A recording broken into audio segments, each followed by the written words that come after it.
Hello, we have a question here on the quiz. It's a parent-child graph. It's one of the transformations. Actually, it's in section 3.5 is where these problems would come from. In 3.4, though, we learned the parent graphs, which they call them the library of functions, and x cubed was one of those. Now, if you recall, x cubed looks like this. 0 cubed is 0, 1 cubed is 1. 2 cubed is actually 8, which would be up here somewhere. It'll be out of room.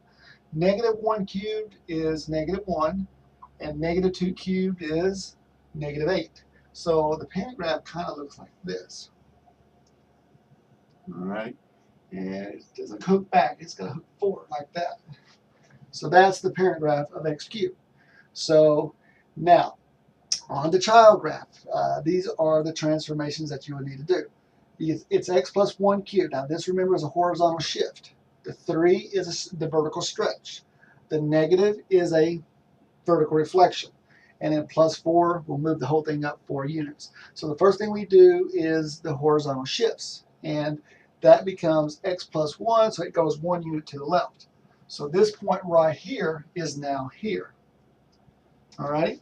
And then the 3 will stretch it, which basically means you've got to go over 1 and up 3. So it's right there. That's if it was a positive 3. But since it's a negative 3, it will go 3 down. So I am still talking about this point right here. This is the point I moved. So this point right here, remember, it was moved 1 unit to the left also. So 1 over and 3 up? No, it's 1 over 3 down. So 1, 2, 3, which is there. Now this point right here I'm referring to now. Okay, remember, it has to be moved 1 unit to the left as well. So from this point, it's 1 down and 1 over. So right here. But remember, it's got to be multiplied by negative 3 as well. So normally it would be here, but now it's going to be up here. All right.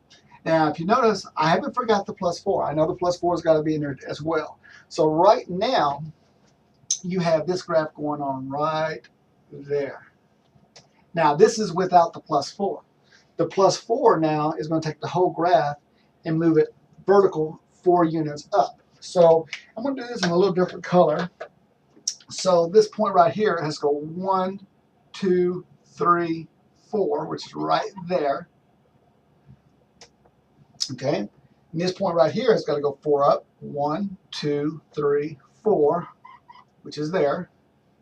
And then this point right here, although I'm going to run out of room, it's got to go 4 up too. 1, 2, 3, 4. So from here, 1, 2, 3, 4, right there. So the green graph represents the solution. In other words, the green graph represents the solutions of g of x. This is after all the transformations have been applied. So if you notice, according to the parent, from the child to the parent, it's an upside down graph. And the upside down is because that negative 3. Okay. Now, if you look at it, it's also a lot thinner. If you look at it, it's really skinny compared to the parent graph. You may not be able to see that so much here, but it is. It's stretched out by a factor of 3. Instead of 1 over 1 up, it's going to be 1 over and 3 up and 1 over and 3 down. So, but the plus 4, the vertical shifts are always the very last thing you do. So this is not the exact same problem that was on the quiz, but it's very, very similar to it. Okay, in the process anyway. And that's it.